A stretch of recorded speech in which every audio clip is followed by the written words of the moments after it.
तो मेरे प्यारे बच्चों, आज हम लोग बौद्ध धर्म के बारे में पढ़ने वाले हैं और बौद्ध धर्म से जुड़ी सभी चीज़ों को जानने का प्रयास करेंगे। तो चलो श्री गणेश करें, आज का क्लास आगाज करें, ध्यान से समझने का प्रयास करो।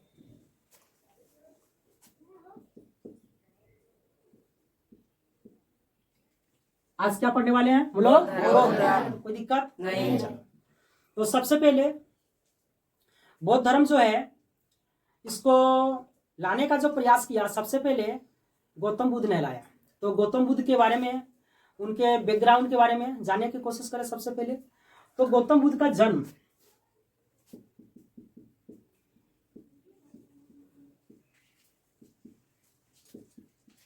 गौतम बुद्ध का जन्म 563 ईसा पूर्व में हुआ था। कब हुआ था? 563 ईसा पूर्व में हुआ था। इनके बचपन का नाम सिद्धार्थ। इनके बचपन का नाम क्या था? सिद्धार्थ था। कोई दिक्कत यहाँ तक? नहीं। चलो तो लिख देते बाबू ने, बचपन का नाम सिद्धार्थ। जो गौतम बुद्ध का जन्म हुआ 563 ईसा पूर्व में, तो बचपन का नाम सिद्धार्थ था। इनके बैकग्राउंड को यदि समझने का प्रयास करें तो इनके पिता शाक्य कुल के, किस कुल के? शाक्य कुल के बहुत बड़े राजा थे, बहुत महान विराट राजा थे। इनके पिता का नाम शुद्धोधन था। क्या था? शुद्धोधन।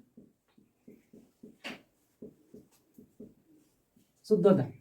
माता का नाम महामाया देवी। तो शाक्य कुल के थे, लिख देते हैं, शाक्य कुल के राजा थे। तो जब महामाया को डिलीवरी का समय जब आया तो ननिहाल जाने लगा, यानी कि गौतम बुद्ध का अपनी जो माँ है वह गौतम बुद्ध का यानी कि मामा घर जाने लगा। तो रास्ते में एक जंगल पड़ता है, उस जंगल का नाम है लुम्बिनी। क्या नाम है? लुम्बिनी। तो जन्म जो हुआ था लुम्बिनी नामक जगह, आज बाबूरे नेपाल में। कहाँ है? नेपाल में। कोई दिक्कत यहाँ तक? नहीं। तो जब कह सकते हैं हम लोग, होता है नेहरा ससुराल समझते होंगे हम लोग। हाँ। तो जब जा रही थी वहां संभलने के लिए उस टाइम में, तो प्रसव पीड़ा आया और जंगल में ही बाबूरे एक बच्चा का जन्म हो गया। इसीलिए उसका जन्म स्थान हम लोग क्या बोलेंगे? लुम्बिनी, नेपाल में। कोई दिक्कत यहाँ तक? नहीं। चलो, लेकिन आज भी प्रसव पीड़ा के दौरान और उस समय भी प्रसव पीड़ा के दौरान महिलाओं को बड़ी कठिनाई होती थी और आज भी होता है। तो प्रसव पीड़ा के कारण 7 दिन के बाद, यानी कि 1 सप्ताह बाद महामाया की बाबू डेथ हो गई, मृत्यु हो गई। तो इनका लालन पालन, छोटी सी बच्चा बाबू है, इनका लालन पालन बड़ा चिंता वाला विषय बन गया। तो पिता शुद्धोधन ने, महामाया की एक बहन थी जिसका नाम था प्रजापति गौतमी। एक कहानी के माध्यम से समझने का प्रयास करें और फूल बाबू ने मूड से पढ़ाएंगे, खूब सुंदर पढ़ाएंगे, एक फ्लो मूड से पढ़ाएंगे, एक बहाव की दिशा के जैसा पढ़ाएंगे और समझने का प्रयास करो। तो प्रजापति गौतमी यानी कि शुद्धोधन का एक साली था, उसी से ब्याह कर लिया। प्रजापति गौतमी से शादी कर लिया।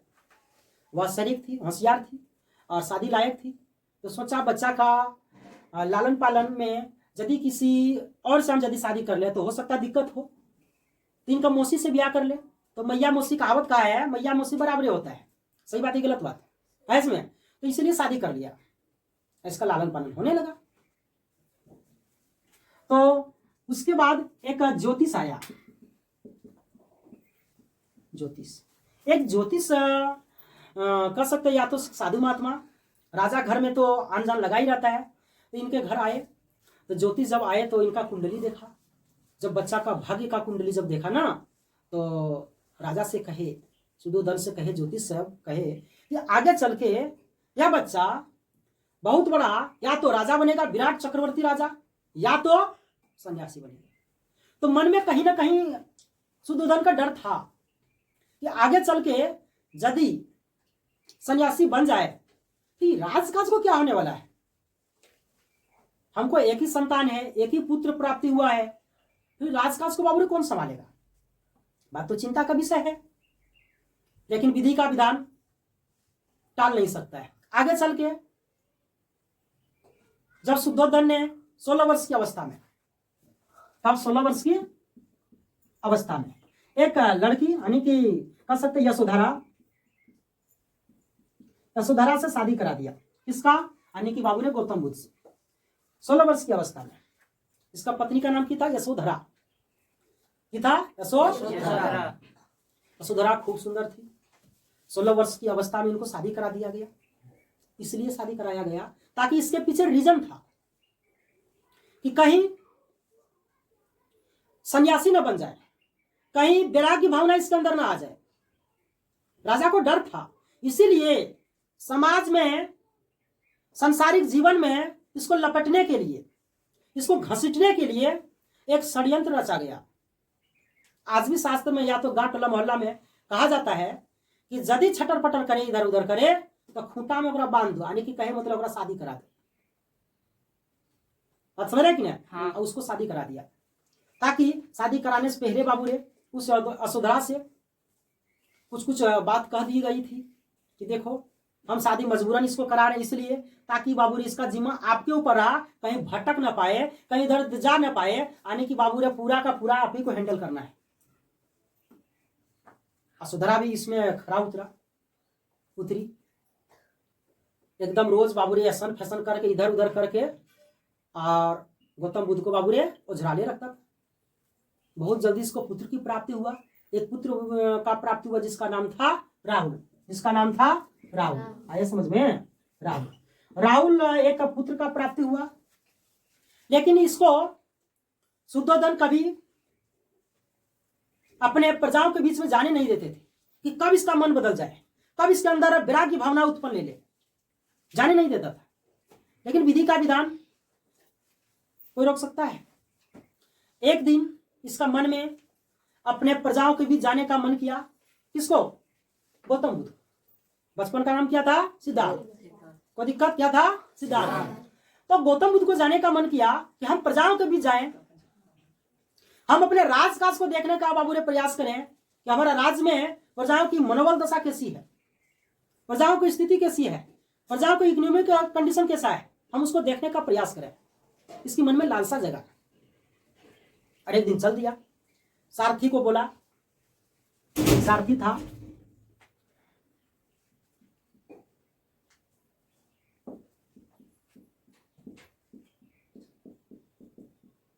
ये जो चन्ना था बाबू रे सारथी था, और कंतर था बाबू रे घोड़ा।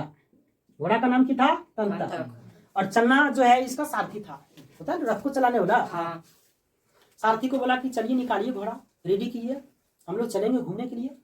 जब गया ना तो जाने से पहले इसका बाप बड़ी होशियार था, पिता शुद्धोधन राजा, साकी कुल के बहुत विराट, कहीं बेटा बाबू रे बगद नहीं जाए, इसलिए वो सबसे पहले पूरे राज्य में एकदम रोड वगैरह नाला वगैरह सब झकास करवा दिया, पोस्टर सब लगवा दिया एकदम। जब बेटा गया तो देखा, ओ माय गॉड, मेरा राज्य में तो बहुत सुंदर दृश्य देखने को मिल रहा है, साफ सफाई फलना ढिमका यह वो सब। बिना बोले आओ ना तब तरह पता चलेगा रोड के किनारे की मिलता है। सही बात है कि ना? तो जब देखा तो इसको अच्छा लगा।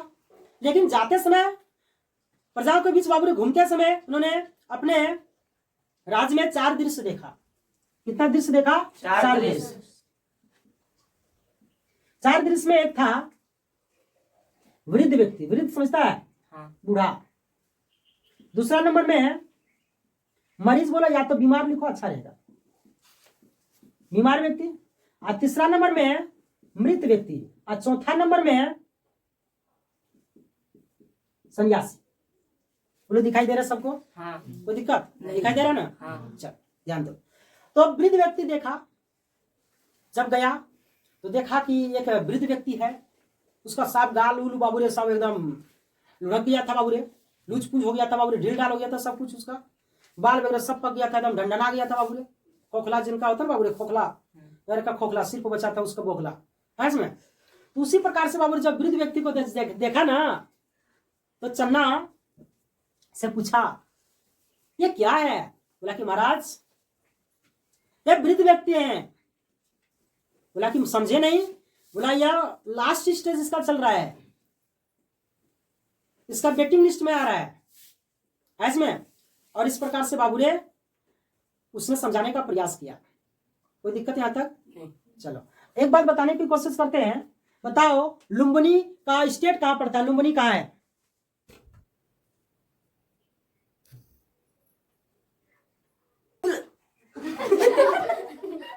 चलो अब हम देखो आगे।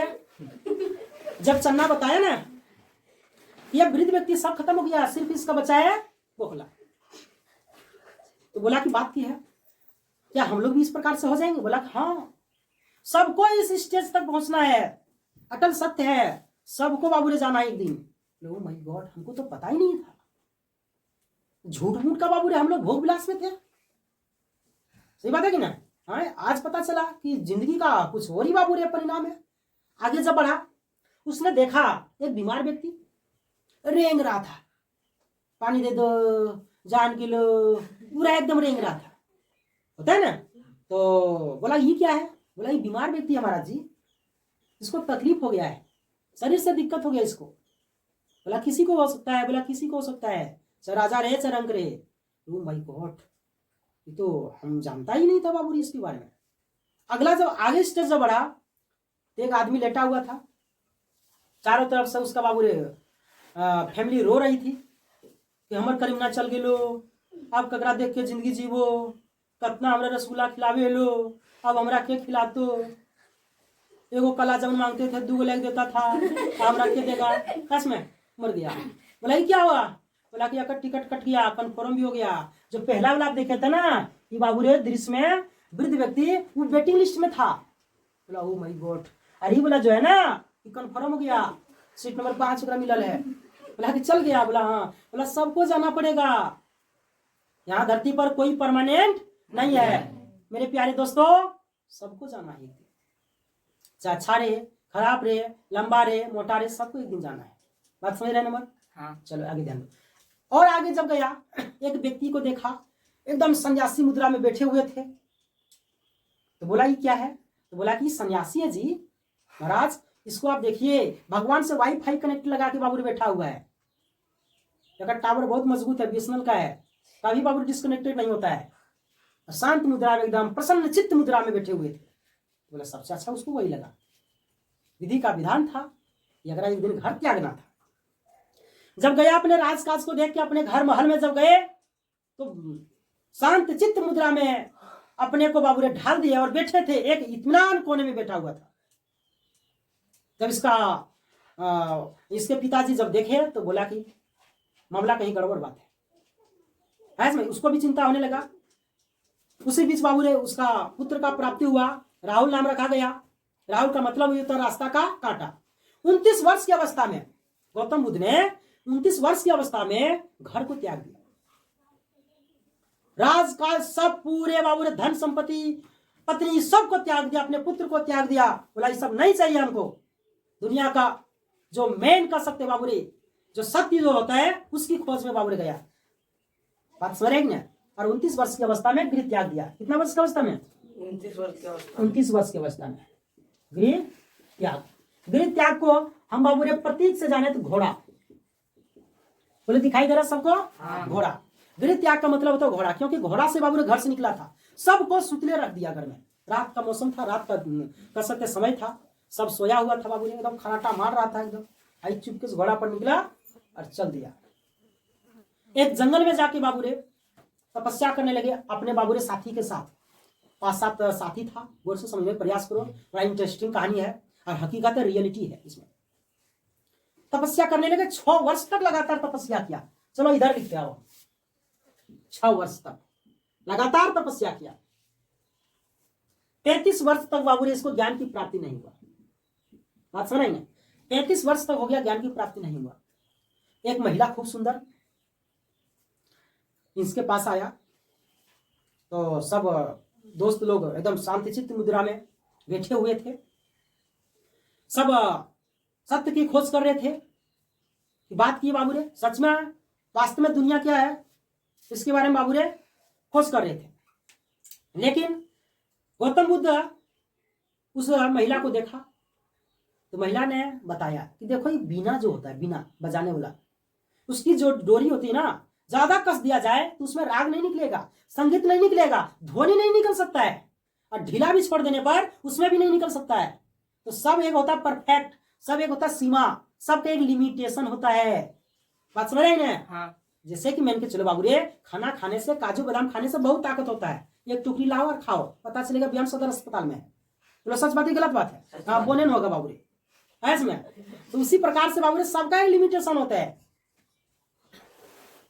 तो उसको दिमाग में आया, बोला कि ना, सबको दोस्त को वहीं छोड़ दिया, आई चल गया कहाँ? बिहार की धरती, कहाँ? बोध गया। कहाँ चला गया? बोध गया। बोध गया, है इसमें। बोध गया चला गया। बोध गया में निरंजना नदी या तो फल्गु नदी, दोनों एक ही है बाबू रे, नाम अलग अलग। पीपल वृक्ष बोलो या तो बोधि वृक्ष बोलो, है इसमें। पीपल वृक्ष या तो बोधि वृक्ष के नीचे वैशाख के पूर्णिमा दिन, बात समझ रहे हैं ना?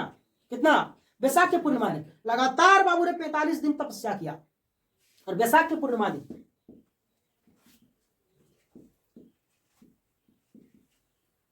वैशाख के पूर्णिमा दिन इसको ज्ञान की प्राप्ति हुआ। इसका जन्म भी देखो, अटल बात है, सत्य है। इसका जन्म वैशाख की पूर्णिमा दिन, ज्ञान की प्राप्ति वैशाख की पूर्णिमा दिन, और मृत्यु भी वैशाख की पूर्णिमा दिन। अब किसी को कह दे तो जन्म भी वैशाख की, सॉरी, जन्म भी 1 जनवरी को, मृत्यु भी 1 जनवरी को, बिहार भी 1 जनवरी को, धिया पुता भी 1 जनवरी को, बताओ अजूबे ना आदमी है जी। अरे बोलो कम से कम। गॉड गिफ्टेड था, साक्षात कह सकते विष्णु भगवान का अवतार ही था, नया दिशा दिया समाज में। उस समय जब वैदिक धर्म, भागवत धर्म, वैष्णव धर्म, शैव धर्म, सबका अलग अलग मत था, सभी जटिलताएं थी। ऋग्वेदिक काल, उत्तर वैदिक काल में कर्मकांड था। उसके भी 6ठी शताब्दी ईसा पूर्व के बाद लगभग इस समय शरणार्थी गौतम बुद्ध का जब आगाज हुआ तो सभी धर्मों को पीछे छोड़कर ये आगे चले गए, और सबसे आगे यही बौद्ध धर्म का बाबूरे जाना तय हुआ, क्योंकि इसमें अच्छाई था।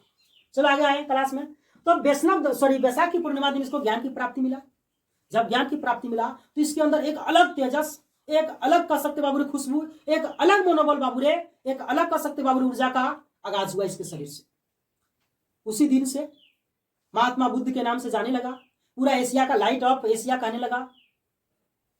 फिर दोबारा वही दोस्त के पास गया, और वहां गया और सबको उठाया कि तू अभी तक बाबूरे तैयारियों में लगल है, उठो। जब उठा, बोला कि हम आ गए हैं। बोला कहां से? बोला ज्ञान की प्राप्ति हमको हो गया है। झूठ बोलता है, झूठ खोर है। बोला नहीं, सच बात है। बोला कि तू बताओ। सब लोग, उसका दोस्त लोग नीचे बैठा, ये ऊपर में बैठे, बताने लगा ज्ञान के बारे में। उसमें से एक दोस्त था इसका आनंद, बोला कि हम नहीं मानते। कौन था? आनंद। बोला कि हम नहीं मानते, तुरा ज्ञान की प्राप्ति नहीं मिला, झूठ बात है। बोला कि बात तो समझो। बोला कि कुछ न मानेंगे, गरियाने लगा, पूरा गाली दिया। गाली देते देते देते देते थक गया। महात्मा बुद्ध बोले और गाली दो, फिर गाली दिया, पूरा हुम्मत से गाली दिया, थक गया। अब बोला कि हमारे फैक्ट्री में गाली आओ नहीं है, सब खत्म हो गया। तो उसका जवाब देखिएगा, सुनिए प्रयास में। मैंने कहा चलो बाबू ये कलम मेरा है और हम तुम लोग को देना चाह रहे हैं, बताओ यदि तुम लोग यह कलम को प्राप्त नहीं करेगा तो बताओ यह कलम फिर से मेरा होगा या तुम्हारा हो जाएगा? मेरा हो जाएगा। और बोलो हाँ। हो जाएगा ना जी? हाँ। उसी प्रकार से महात्मा बुद्ध आनंद को बताए कि जो गाली दिया ना, हम नहीं लेने वाले, हमको जरूरत भी नहीं है, बताइए गाली तुम्हारा कि मेरा? बोला कहते हमारे होते गुरु जी। बोला ले लो। इस प्रकार से समझाया। इसीलिए कभी किसी से झगड़ा नहीं करना चाहिए। भगवान मौका दिया, इसको बाबू अच्छा एफर्ट लगाओ, पढ़ो लिखे और अच्छा मुकाम तो पहुंचना चाहिए। चलो आगे क्लास पे आए। तो महात्मा बुद्ध जब समझाए ना तो आनंद तुरंत महात्मा बुद्ध का शिष्य हो गया है। गुरु जी गलती हो गया हमसे, क्षमा प्रार्थना करते हैं आपसे कि हमको माफ कर दीजिए और अपना शिष्य बना लीजिए। अब प्रिय शिष्य हो गया, प्रिय मैंने सबसे अच्छा शिष्य। एक जंगल था, सबसे ज्यादा भाषण यानी कि कह सकते उपदेश महात्मा बुद्ध ने सारनाथ में दिए थे। सारनाथ के पास एक जंगल था, बहुत भयानक जंगल था। उस जंगल में बहुत बड़ा विराट कह सकते बाबू डाकू रहा करता था, जिसका नाम था अंगुलीमाल डाकू। शायद तुम लोग सुना होगा, या तो देखो आज समझने का प्रयास करो। अंगुलीमाल डाकू का एक ही काम था, रास्ते में जो भी व्यक्ति जाता था उसका सर धड़ से अलग कर देता था और उसका जो अंगूठा होता था वो अंगूठे को निकाल के अपना बाबू रे माला बना लिया था और गिनती करता था 1 2 5 10 15 20 50 गिनती करता था। तो महात्मा बुद्ध उस रास्ते से गुजर रहा था, रात का समय था। महात्मा बुद्ध को रोक दिया, ठहरिए। महात्मा बुद्ध रुक गए। अंगुलीमाल डाकू जब गए बोला कि आज तुम्हारा सर से धड़ अलग कर देंगे। तो महात्मा बुद्ध प्रसन्न चित्त मुद्रा में एकदम हंसते हुए बोले कोई बात नहीं, कर दो। बोला कि तुमको डर नहीं लगता है? बोला कि हमको काहे का डर, डरना है तो तुमको डरना है बाबू, डर तो तुमको लग रहा है। अंगुलीमाल सुना बोला कि ये तो गजबी आदमी मिला, इतना दिन आदमी काटते काटते बाबू थक गए, तो डरिए का नाम ही नहीं ले रहा है, तो गजबी आदमी मिला हमको। बोला कि हम क्यों डरे, डरना तो तुमको चाहिए। काहे कि आप एक डाकू हैं, आप एक गुंडा हैं, आप समाज में नहीं रह सकते हैं, भीड़ भाड़ के इलाका में नहीं जा सकते हैं। सच बात है, जो डाकू गांठ टोला मोहल्ला में रह सकता है जी? नहीं। भीड़ भाड़ में जा सकता है जी? नहीं। अलगे जंगल में रहेगा, डर तो उसको है। महात्मा बुद्ध बोले, बोला कि नहीं नहीं, हम तोरा काटेंगे तो काटेंगे। बोला कि ठीक है काटो, लेकिन एक बात हमारे मानो। बोला कि ठीक है बोलिए। बोला कि एक पत्ता तोड़ के लाइए उस वृक्ष से, बस उसके बाद हमको जो करना कर दीजिए। अंगुलीमाल डाकू गए, तगतगर होशियार आदमी, बलशाली एकदम, और टाक से एगो टहनी तोड़ के ला ले गुरुजी। बोला कि ठीक है, इसको वहीं फिर से बाबू रे जिस प्रकार था उसी प्रकार से कर दीजिए। बोला कि पगला गिलू का ऐसे में, ये तो टूट गया फिर कैसे जुटेगा? बोला कि नहीं, जब इसको तू तोड़ सकता है और बाद में इसको जोड़ नहीं सकता है तो तोरा अधिकार नहीं है बाबू रे जोड़ने का, सॉरी तोड़ने का। जब तू जान नहीं बचा सकता है तो जान लेना बाबू रे तोरा अधिकार नहीं है। तो उसको दिमाग में बाबू रे अटा महात्मा बुद्ध की बात को, और उसी दिन से बाबू रे बुद्धम शरणम गच्छामि। अंगुलीमाल डाकू सबको त्याग दिया, मार काट सब भूल गया और बुद्ध के शरण में आ गया। बोला कि हमको भी अपना शिष्य बना लीजिए। अंततः वह भी शिष्य बन गए। आगे जब कथा स्टार्ट होता है तो सब दोस्त लोग आपस में भिक्षा मांगते थे। भिक्षु यानी कि बिहार का अर्थ ही बाबू रे भ्रमण करना, घूरना बुलना, भिक्षा मांगना, बिहार का मतलब यही होता है। तो एक दिन आनंद ने प्रेम पूर्वक गौतम बुद्ध से कहे कि गुरुजी एक बात हम आपसे कहते हैं, मानिएगा? बोला कि मानेंगे, आप तो मेरे प्रिय हैं, ताकि अपना गरियाए थे से इसीलिए। तो बोला कि ठीक है, हम लोग जो दिन भर थक के आते हैं फिर रात में खाना बनाते हैं, मन जो है ना थका थका सा लगता है। बोला क्या करें? मैं कहा महिला लोग आता है तो बाबू रे देख देख के हम लोग एनर्जेटिक हो जाते हैं, मन बाबू रे इतनी शांति मिलता, एक आनमन होता है, हरियर मिजाज रहता है। ऐसे में लगी क्या कह रहा है? बोला कि सही है कह रहे हैं, मालूम बात। देखा है कभी ढलाई वाला काम देखा है? अरे बोलो घर ढालता देखा है? ऐसे में देखना बाबू रे एकदम, ओकरा 10 गो रहेगा बाबू रे मेल, ओकरा 2 गो 3 गो रहेगा फीमेल। बात समझ रहे हैं? हाँ, ओकरा थोड़े थोड़े उठाने देगी। तू चुप रहो ना। हाँ एकदम, ओकरा देख देख के पूरा धमा उठा लेगा, है कि ना? और जब 2 घंटा ढालने वाला छत रहेगा ना, वो 1.5 घंटा फिनिश करके पार। का है कि मेन पावर बाबू हो रही में ताकत मिलता देखने, सोचो। बात समझ रहे हैं तुम लोग? इसीलिए बाबू ने बोला कि हमको एक चाहिए। बोला कि ठीक है। फिर बाबू ने भिक्षुणी होने का अधिकार दे दिया महिलाओं को महात्मा बुद्ध ने। सबसे पहले भिक्षुणी उसकी माँ यानी कि सौतीली माँ का सकते एक प्रकार के बाबू रे, यानी कि उसका मौसी प्रजापति गौतमी महिला जो थी बाबू रे, प्रजापति गौतमी आया इसमें, प्रजापति गौतमी। और इस प्रकार से बाबू रे सबसे पहले महिला का बाबू रे एंट्री गौतम बुद्ध के पास आने के बौद्ध धर्म में तय हुआ। एक अम्रपाली था बाबू रे, वैशाली का डांस करने वाली, वह भी बाबू रे सबसे पहले बाबू रे आने का प्रयास किया। अब बौद्ध धर्म में बाबू रे ज्वाइनिंग हुआ। तो बौद्ध धर्म का जो इतिहास हम तुम लोग को पढ़ाए, बहुत बार इससे क्वेश्चन पूछा भी गया क्लास 12 में। और हम जब आएंगे, लंबा क्लास हो जाएगा, हम जब आएंगे 4 आर्य सत्य के बारे में बताएंगे।